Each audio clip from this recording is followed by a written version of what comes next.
All right, pretty accessible Master Salvation's Edge farm this week with the first encounter. This is a build that you can use. Nezarec Sin with Choir of One on Prismatic Warlock. This is really going to play into the seasonal artifact very well. Yeah, as you can see here, we're going to get intellect-focused armor if that's what you're going for, but personally I'm just going to get my 3 Adepts this week on each character. Solar and Void are surging, right? So Void being the keyword there for this build with overcharged weapons as always. So we're running Nova Bomb, Healing Rift, Arcane Needle, Vortex Grenade, Feed the Void, Weaver's Call, and then for fragments, Facet of Protection, Dominance, Courage, Dawn, and Solitude. Optionally, you could run Bravery or Balance. They'd both work well with the build, but I don't recommend it. Stat distribution is as follows. They're focused primarily on Resilience and Discipline. We're running Imminence as our anti-barrier SMG that is overcharged from the artifact, with the other half for Eager Edge, just to quickly collect Resonance, but Choir of One is going to basically be our special ammo / heavy ammo damage dealer. Right. For the combat mods here, we're producing Orbs of Power, we're making ammo, and then we're just, trying to maintain as much special ammo as we can so that we never run out of ammo. Combat mods are complementing Choir of One with making sure that we have an overload option, of course, and then I've got anti-barrier SMG, like I said, with Threaded Blast just for a bit of extra strand damage. I'll talk more about the artifact as we get into the video. But the main reason I wanted to put this up was not only because this is going to be useful for you if you need to complete the challenge or if you just want to farm your weekly adept weapons, but it was to put up a build video for Warlock that is not Getaway Artist. I have put up Getaway Artist build videos, and I've talked about this Nezarec Sin build as well. But you still really don't see a whole lot of people running much variety on Prismatic, and that is kind of the idea behind Prismatic. So just trying to get people off of the, maybe the staleness of Getaway Artist. If you're getting bored with the game or you're just sick of running the same old thing, this is something that you could do. And I think this was probably the most effective build I used in the challenge this week across all my characters. I was getting, pretty much consistently the most kills out of the team, or I was at least, in the top couple players. So it performs very well, and you don't need that Bleak Watcher, you don't need that Arc Soul. So I think that's kind of the takeaway there. Also, I thought it would be valuable for me to share my LFG experience. If you've been following for a while, you know that I do everything either solo or on LFG or Fireteam Finder. I'm not in a clan. I don't play with friends in this game. And I've got a lot of reasons for that, but some of that's personal. So I'm sure there's plenty of you that are just relying on LFG and Fireteam Finder all the time, and maybe that is dissuading you from doing any of this endgame content with where you're required to have a full fire team and communicate and work together as a team to complete something, right? So I got my Swordbearer title for Crota's End completely on LFG, and as well as the Sherpa emblem. I don't expect to, I'm not really driven to do that with Salvation's Edge, just because after this has been out for a while, I've decided that this raid isn't as enjoyable for me as something like Crota's End, right? But not to get too much on a different topic. Basically, I don't plan on going for Iconoclast, or all the triumphs or the Sherpa emblem or anything. I just want to get some adept loot, and I want to play the encounters that I enjoy. So I really enjoy the first 3 encounters of this raid, and especially for this first encounter and the third encounter, the challenge is actually enjoyable. Like, it's a good teamwork experience in my opinion. And I have enough experience now on those 2 encounters at least on LFG to share some of that insight. All right, you ready, Rando? So before I get much further into the build, what is the challenge for Substratum? I think the challenge is called the Scenic route, right? So you have your 2 teams like you normally would for this encounter. You've got a corner team and you've got a wall team, right? So the first step is, especially on LFG, is make sure you got those teams solidified. You know who's going where. And if you need to take the lead on making sure those teams are defined, do it. Just be like, okay, corner team, I'm going corner team. Whoever wants to go corners, come over here with stone, right? And then you want to figure out at least who the 2 people are that are going to do plates, right? It doesn't have to be set in stone, no pun intended, but it's just going to eliminate chaos, right? Know who your team is, know who's going to be ping-ponging plates. It doesn't really matter who's finishing and who's starting on the plates. It's just get those people defined so that you got your middle player, helping clear ads and collecting resonance in the middle, right? That way you don't have to, there's no chaos in the middle of it, right? So it's just going to help you out. And so for the challenge specifically, one team is going to have scions in their first room, and the other team is going to have hobgoblins, right? So the team that has the hobgoblins, this is the general strategy that I've come to learn through other LFGers, is the hobgoblin team moves forward and the scion team stays, okay?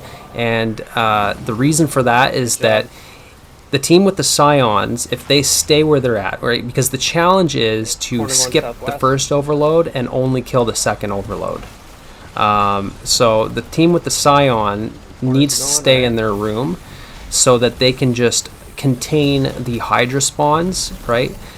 Because as the hobgoblin team is moving forward, they need the doors open, right? So they're going to be killing their minotaurs. As soon as they kill the minotaur, the scion team is going to have a Hydra spawn in the room that they're in or in a room that they've cleared, right? So if you keep everybody in the same room, then the Hydra is guaranteed to spawn in that room. If somebody on your fire team on your team decides to stray off into another room, then the Hydra could spawn in the other room and you guys will not be on point, right? So, I mean, to be fast with the challenge, you want to kill the Hydra as soon as possible so that the other team that's moving forward can get to the overload quicker, right?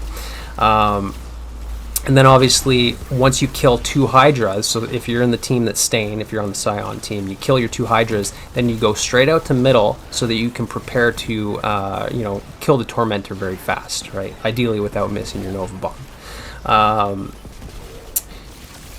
Right, and so the team that found the overload, they need to make sure that they call out the room that the overload is in, because they might not necessarily be the team that is going to be starting or finishing on that plate, right? Because we don't know which team is going to be hunting overloads and which team is staying. It could be the same team doing the same thing twice in a row, right?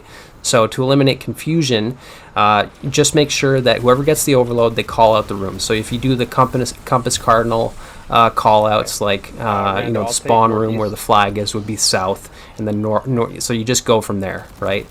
So as you can see here in chat, like, people are actually typing out the call outs, right? So east to northeast would be one of the routes, right? But as long as you know at least where the overload is, you can figure it out just by sending off that plate. You basically get a free mulligan on the first send without having to spawn a subjugator if your teammate misses the plate. So that's one way you could do it. But yeah, you call out where the overload is, and then on the second run through, right? So if the same team gets the overload again, then basically the strategy is for that team to take the overload that they killed last, right? So and then the team that was staying is going to take the first set, right? So you just make sure that your team is coordinated, they know where they're going, right? So what I like to do is, if I know that say we have east, right, then I'll say, okay, Stone's going east, and then whoever my ping pong partner is, they're going to take the other play, right? So that's just going to eliminate chaos and make the challenge go a lot smoother. So then you just execute this strat 3 times and you're done. You've got some adept loot.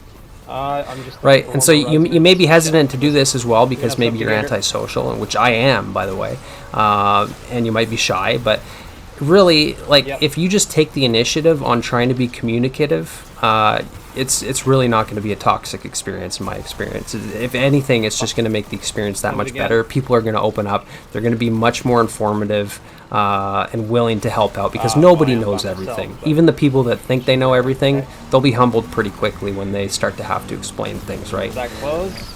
So just go in there and try and have a good time, and you should be able to get it done. So back to the build.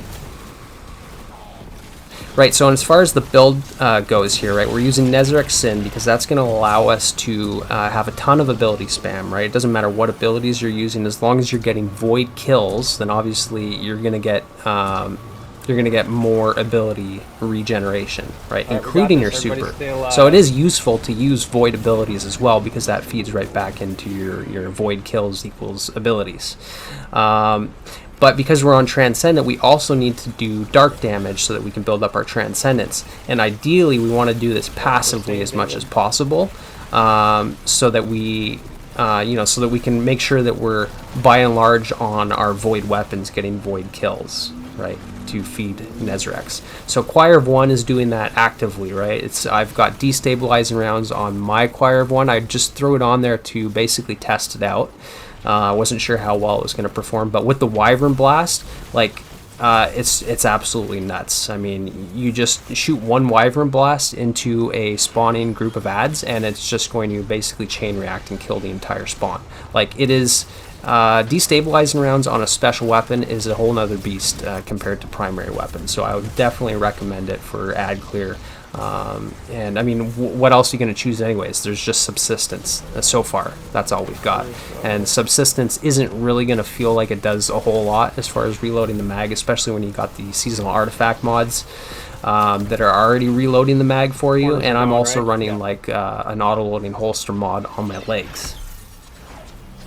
Right, but Choir of One is basically going to be our pseudo-heavy as well, so it means we can use our sword for mobility, and then I'm just making sure to run Special Ammo Finder, Finisher, Scavenger, and just make sure that I can, keep that topped up. So if I've got 3 stacks of armor charge and I'm running low, just do Finishers every now and then. You're going to produce special ammo for yourself and your allies, right? Imminence is the SMG that I'm using here from this raid. Very good SMG.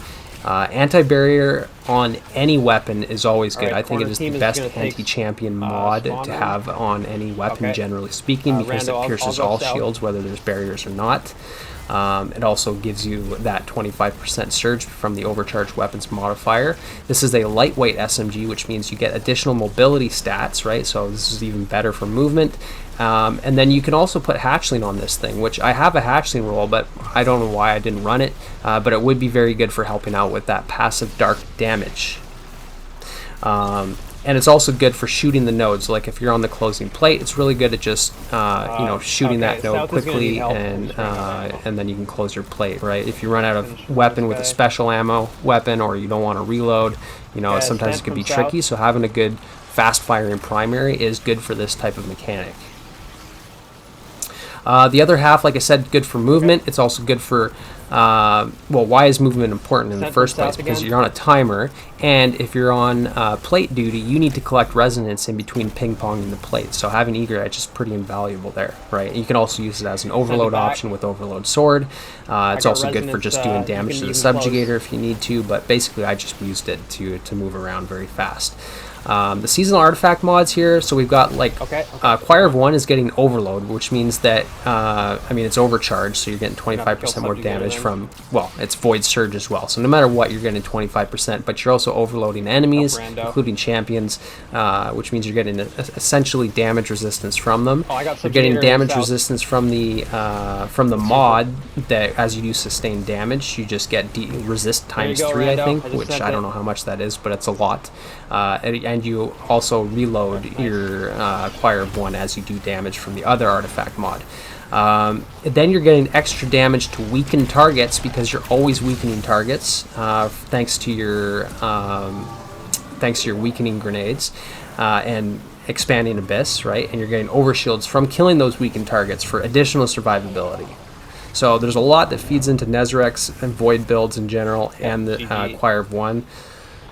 So very good for that. Hope you got something good. So, and amongst all that light damage, you need to do dark damage, like I said. So we've got Arcane Needle to Unravel. We've got Threadlings from Weaver's Call from Castaner Rift, right? As opposed to Helion, which would be light damage. We don't need that. We need dark damage. So Threadlings, Unravel, Sever from Solitude, Threaded Blast, and Imminence, right? So all that is helping up build our Transcendence very quickly.